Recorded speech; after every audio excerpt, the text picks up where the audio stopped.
Gracias, Gabriel. Bueno, abrimos ahora un turno de preguntas. Tenemos para cumplir el horario todavía 20 minutos, así que si queréis hacer alguna pregunta, levantad la mano, decir vuestro nombre y os acercarán un micrófono.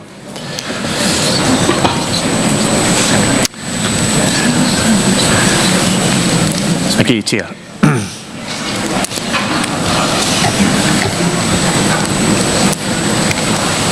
Sí, Chía. Aquí, ahí.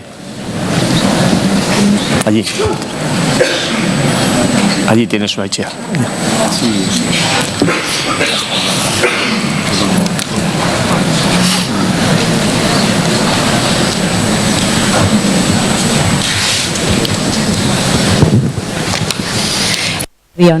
Me llamo Susana, soy técnica de prevención y bueno, mi pregunta es un poco dirigida a cualquiera de los tres ponentes. Cuando habláis de, en principio se me había ocurrido más a la intervención en el caso del primer ponente sobre la mediación, pero por el trabajo que realizáis los demás también podría valer.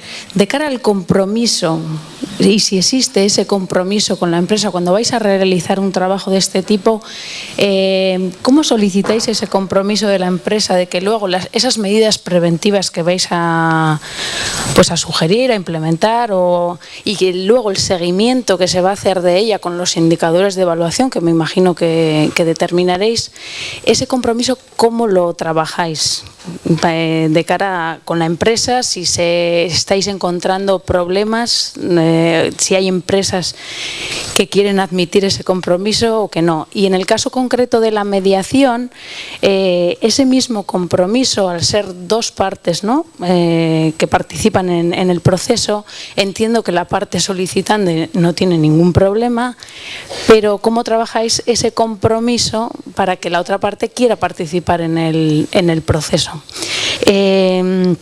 Entiendo que el objetivo principal tiene que ser eliminar los riesgos en origen, y como a veces nos encontramos con problemas, pues si ese compromiso, una vez que entiendo que conseguís, es efectivo, o cuando hacéis el seguimiento luego os encontráis el que cuando dije Diego, o cosas parecidas. Gracias. Venga, muchas gracias. Sí, bueno, es un tema de principios y que difícil de manejar y siempre.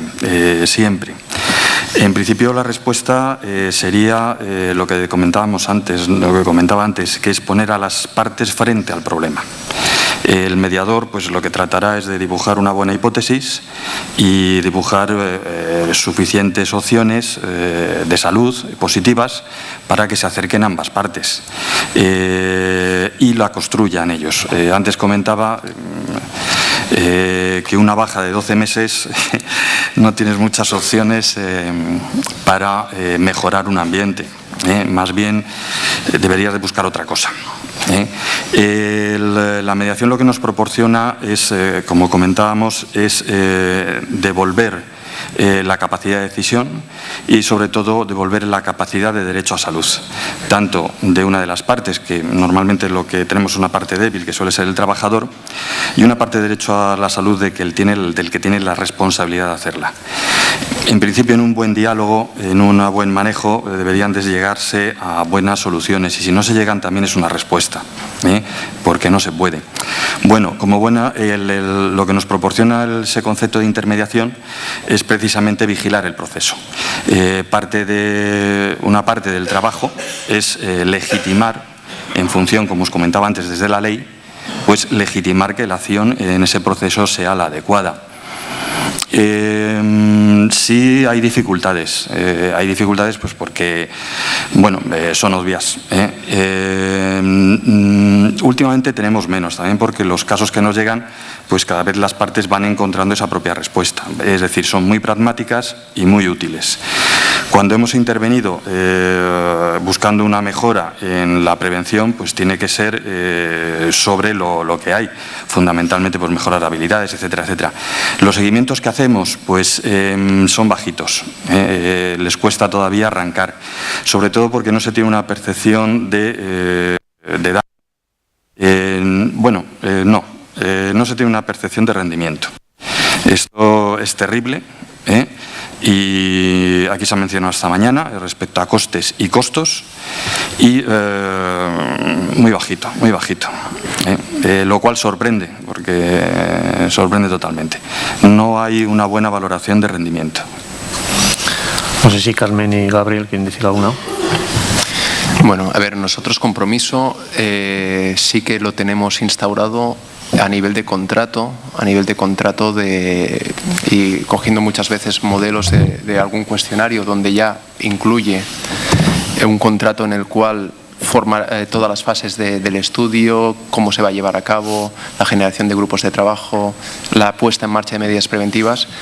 Sí que lo tenemos instaurado y es nuestra, en cierta manera, carta de presentación en según qué perfiles de empresa, porque también no todas lo pueden solicitar ese contrato. Es decir, una gran empresa donde hay comités de empresa, donde hay delegados de prevención, donde hay una dirección de empresa, eso ya forma parte de todo el proceso de intervención psicosocial. ¿De acuerdo? Es decir, porque además ya no es que lo presentes, es que además te lo pueden solicitar o te lo solicitan. También es cierto que, claro, si la intervención al final es en una empresa de 20 trabajadores o de 15 trabajadores, lo de hablar de un contrato suena chino. ¿De acuerdo? Es decir, al final tienes tú que ir o incidir en la voluntad de hacer ese seguimiento, de ir detrás o decir, oye, estas medidas preventivas las tendremos que abordar de esta manera o marcar ese plan de acción, ¿no? En el caso de los técnicos de los centros de seguridad y salud laboral, el papel de la Generalitat de Cataluña, nosotros nunca proponemos medidas preventivas porque no está en nuestro rol hacerlo. Detectamos los riesgos a petición o bien de un requerimiento de la Inspección de Trabajo o bien a petición de un requerimiento judicial y podemos asesorar. Pero lo único que hacemos es decirle a las partes que las medidas preventivas los tienen que hacer conjuntamente los actores de la prevención, que son los trabajadores o representantes de los trabajadores, la empresa y el servicio de prevención. Entonces, pensamos que es un trabajo que debe hacer el servicio de prevención, no nosotros como institución. Sí que colaboramos como asesores de nuestra propia empresa, Generalitat de Cataluña, que es una empresa muy grande con muchos trabajadores. Ahí sí que podemos asesorar e intervenir puntualmente con los servicios de prevención de cada departamento de la Generalitat, pero nunca proponemos medidas preventivas a las empresas que no son la Generalitat de Cataluña. Muchas gracias. ¿Alguna pregunta más? Dos.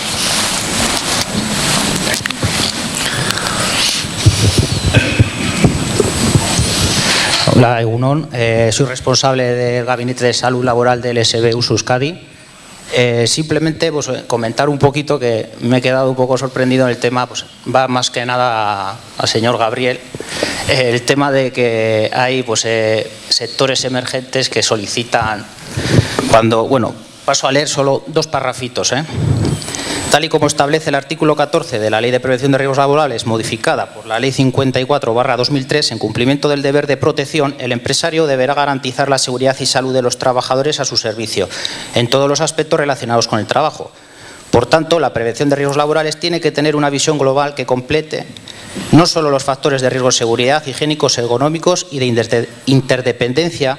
Exige un enfoque integral e integrado, es decir, implantado en todos los ámbitos y toma de decisiones de la empresa. Desde la entrada en vigor de la Ley de Prevención de Riesgos Laborales, todas las empresas... concreta un poquito la pregunta. Sí, porque es que son tres frases que esto te han repartido... Otros han hablado un poquillo más, no creo que lleve ni un minuto.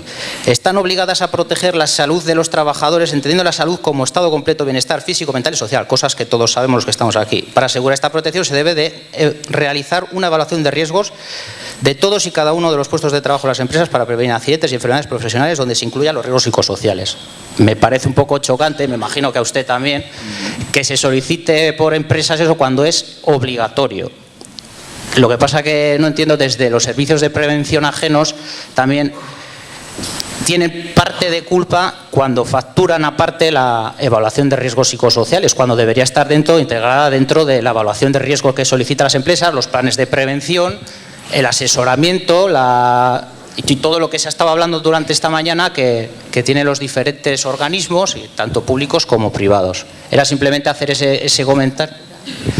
o se factura, perdón, que hay otros otros servicios de prevención que lo facturan y no lo hacen, o te hacen una fotocopia de un cuestionario de 10 preguntitas que son de satisfacción, pero que ahí queda la cosa, es decir, lo mismo que cuando vamos a evaluar los riesgos que existen en un puesto de trabajo de caídas posturales, los riesgos psicosociales son de obligado cumplimiento. Era simplemente hacer esa... Fíjate que comentaba una gran dificultad la conciencia, ¿no? La conciencia de la importancia del riesgo psicosocial. Iniciaba también la charla con esos trabajadores observadores, ¿no? Es decir, un poco, aún a día de hoy, la observación de que si era necesario o no evaluar. Y os decía, es que nos lo obliga la ley de prevención, nos lo obliga a toda una serie de aspectos a nivel legal de la necesidad de tener que evaluar ese riesgo psicosocial. Y a día de hoy aún hay alguna entidad que dice, oye, es que a lo mejor me interesa más pagar esas sanciones, etcétera, antes de tener que incidir en ese riesgo psicosocial. Pues no, ¿de acuerdo? Es decir, un poco la línea que todos ya sabemos, es decir, de la obligación y que forma parte de la prevención de riesgos laborales. Pero entonces, ¿por qué se factura aparte Digo, porque MC Prevención lo hace.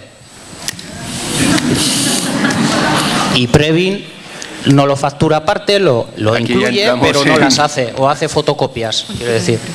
Era simplemente mi aportación para que la gente sepa, sin ánimo de mejora, una crítica constructiva. Gracias. Gracias. Cuando quieras.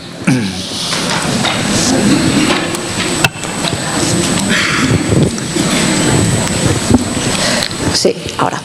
Además de agradecer a la mesa las importantes aportaciones que me parece que ha hecho, a mí se me iban ocurriendo una pequeña cosa o cuestión o pregunta concreta para cada uno de los ponentes, pero la última ya casi ha quedado respondida porque iba también un poco en esa línea, en la línea era desde la más absoluta ignorancia si los servicios de prevención no tienen la obligación, digamos, de asesorar a las empresas en que es obligatoria por ley, porque yo me he encontrado con empresas que realmente no lo saben y por eso, pero bueno, está respondida, ¿eh? Y luego las otras dos eran una para Jorge, que bueno, también es por curiosidad. En el caso de la intermediación, a mi modesto entender, es más importante a lo mejor la capacitación que la cualificación para poder intermediar, digamos, pero la pregunta era qué tipo de cualificación tienen esas personas que intermedian en los conflictos. Y para Carmen, cuando hablaba del tema de la formación, que sobre todo hacen las empresas, si no es quizás, se me ocurre, porque yo también me encuentro un poco con la misma realidad, porque la formación saben lo que es o lo tienen como más claro, y porque también es más fácil conseguir financiación para esa formación, digamos, clásica o estricta, que otras cosas más dinámicas o, en fin, etcétera.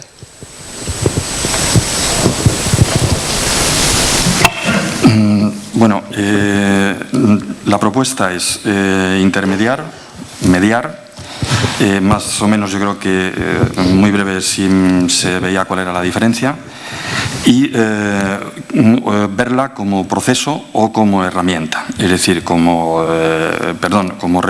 proceso, como recurso. Como proceso, en definitiva, pues estaríamos manejándonos en teoría de comunicación y de conflicto, que cualquier profesional lo que tiene que aportar es ese bagaje a la visión del fenómeno estudiado. Una de las críticas que se hace a la psicología del trabajo y de las organizaciones es la no incorporación precisamente de la teoría del poder y de conflicto al manejo de las organizaciones. Curiosamente interesada, bueno, perdón, no he dicho eso, voy a olvidarlo, me he equivocado, estaba yo distraído. No, lo digo de verdad, no sé, no voy a decir eso. Cuando curiosamente, pues en muchas empresas la formación de una dirección es precisamente el manejo del conflicto. Esto es curioso. Ciertos niveles sí se manejan en ello y el resto no.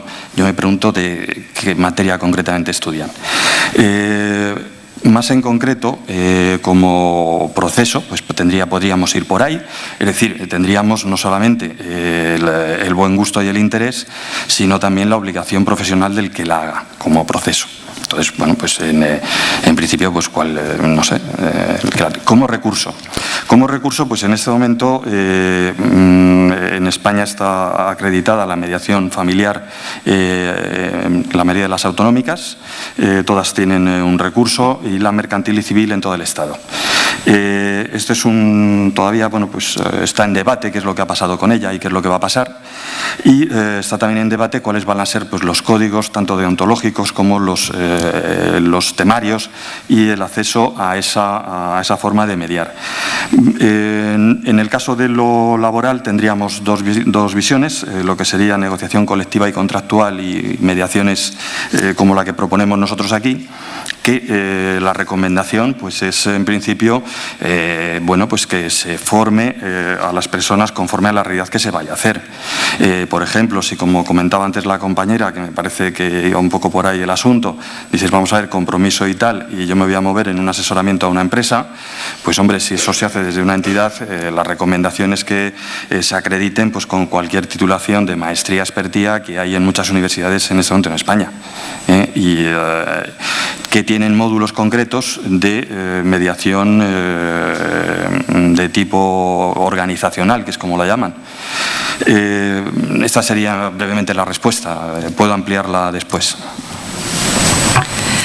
Mira, en lo que me preguntas, yo diría que por dos razones, pero os quiero comentar algo que salió hace como 6 meses en Infojob, en la página esta de búsqueda de empleo, que en el perfil profesional, cuando decían pues lo que se solicitaba, lo que se requería de una persona, decía, entre otras cosas, que soporte bien las situaciones de presión en la oferta formativa, ¿vale?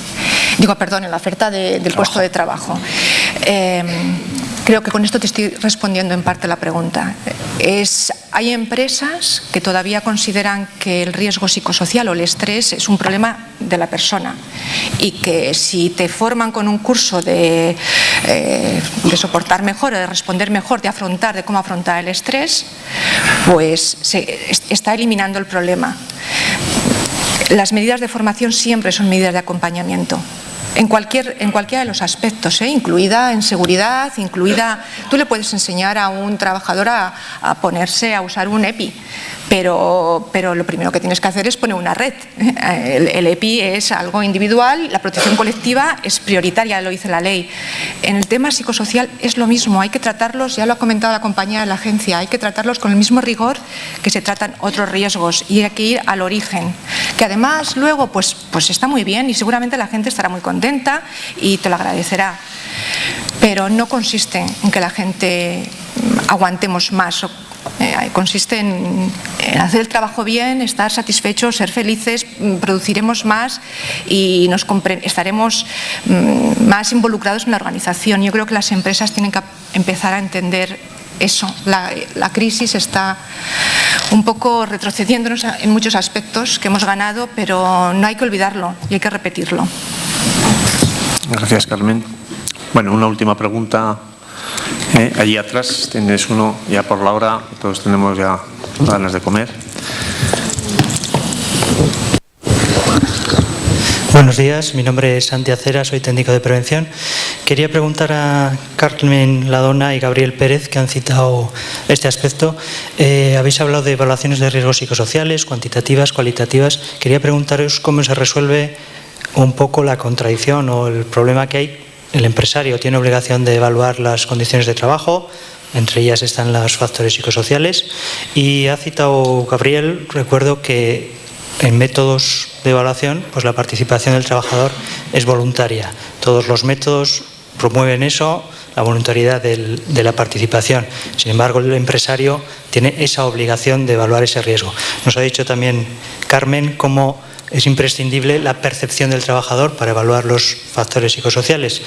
Entonces se da, entiendo yo, una pequeña contradicción. Si el trabajador no está dispuesto a participar, el empresario no puede evaluar esos riesgos. Gracias. Sí, tienes razón. De hecho, los porcentajes de participación muchas veces son muy bajos y invalidan el instrumento cuando se ha utilizado un instrumento cuantitativo, ¿no? Por ejemplo, si utilizáis el COPSOC, sabéis que se requiere un 60% de tasa de respuesta para que sea válido. Te puedes encontrar con que igual te responden el 25%. ¿Qué pasa aquí? Pues que está fallando la primera fase. La fase de sensibilización. Igual la gente no se cree que eso sirva para algo. Me explico. Y lo digo, y además aquí me voy a mojar, y lo digo incluso desde el punto de vista personal. Yo me voy a creer que mi empresa, si evalúa los riesgos, si me pregunta después, ¿va a hacer algo con estos riesgos o va a conseguir, incluida la Administración, incluida la Generalitat de Cataluña, mea culpa mi propio departamento? La evaluación de riesgos lleva un montón de tiempo y luego se mete en un cajón y se olvida. A la segunda vez que me pregunten, yo ya no confío en eso. ¿Vale? Hay que, para conseguir el compromiso de que el trabajador te vaya a responder, hay que generar esa sinergia de confianza mutua y de que eso va a servir para algo. Si eso pasa con los servicios de prevención propios y en empresas públicas, en la empresa privada, Gabriel lo sabrá mucho mejor que yo, pero por lo que nosotros hemos visto y hemos hablado con los trabajadores, hay trabajadores que te dicen que es que tienen miedo porque el servicio de prevención, es un poco por donde iba antes Lucía, el servicio de prevención lo paga la empresa. Y si utilizan círculos, grupos de discusión, ¿cómo van a desnudarse o a decir lo que piensan ante un técnico que igual luego, como le paga la empresa, se debe a la empresa? Hay gente que piensa eso.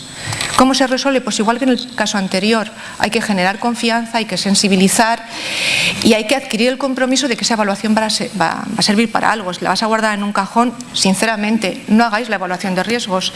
Se paga la multa a la Inspección de Trabajo cuando venga y ya está. Porque si no, es desgastar a las personas y además si te contabilizamos económicamente, yo creo que estamos perdiendo mucho dinero si no sirve para nada. No sé si más o menos.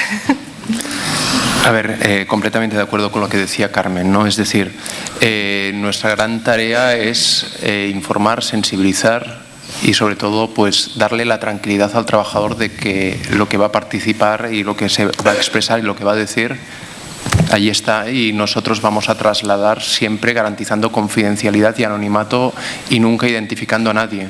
¿De acuerdo? Es decir, nuestra experiencia a nivel de participación, pues estamos en torno a 72%, 75%, son buenas participaciones, pero porque al final intentamos contar con todos las personas que participen en la organización, dirección, agentes sociales, etcétera, etcétera, para que todos vayamos a una a nivel de información, de transmitirle al trabajador de lo que se va a hacer, de cómo se va a hacer, de quiénes somos, qué especialistas van a llevar el estudio, de cómo vamos a tratar esos resultados y que al final con el objetivo de que nuestro trabajo va a servir de algo. Y al final a nivel personal, y ya te hablo como Gabriel, es que mi trabajo sirva para algo. Si no, no dices, ostras, llevo desde el año 99 trabajando en riesgos psicosociales. Si tuviera la sensación que al final un informe, una recomendación no va a servir de nada, me dedicaría a otra parte de la psicología. ¿De acuerdo? Es decir, hacer finalmente una evaluación con calidad y sobre todo de transparencia. Y si gustan o no gustan los resultados, ahí están. ¿De acuerdo? Es decir, al final acaban un informe, acaban unas recomendaciones y con el interés de que se haga y se actúe y que se haga un plan de acción. ¿De acuerdo? No con el objetivo de que quede allí cerrado y en un cajón. ¿Sí? Mira, una cosa que se me estaba ocurriendo ahora, pensando en si yo fuera empresario, y bueno, evalúo, le digo al servicio de prevención que haga la evaluación de riesgos y solo tengo un 25% de la plantilla que responde, ¿qué haría? Pues me sentaría con el servicio de prevención y reflexionaríamos en lo que ha pasado, qué ha fallado. ¿Por qué no han respondido el resto de los trabajadores? Igual porque el día que hemos elegido para la evaluación no era el más adecuado, no hemos tenido en cuenta los turnos, no hemos garantizado el anonimato con las urnas correspondientes o el sistema que se quiera. El cuestionario lo hemos enviado por la intranet y la gente no confía en que si responde por intranet eso pueda llegar igual a recursos humanos. Intentaría valorar, reflexionar conjuntamente qué es lo que ha podido fallar y a partir de ahí proponer una segunda evaluación solucionando esos problemas que hayamos constatado. Se me está ocurriendo así. Es que ya por sí solo una baja participación ya me está indicando un cierto riesgo psicosocial de algo que está ocurriendo en esa organización, porque la gente al final no ha participado. ¿De acuerdo? Por eso también os decía que era importante recopilar datos a nivel organizativo, de contextualizar la situación y ver qué es lo que hasta el día de hoy ha hecho esa organización o esa empresa, y porque al final no ha participado la gente, como comenta Carmen. Bueno, pues dar muchas gracias a Jorge, a Carmen, a Gabriel, a todos vosotros. Damos por cerrado la jornada y recordaros que mañana empieza a las 9. Muchas gracias.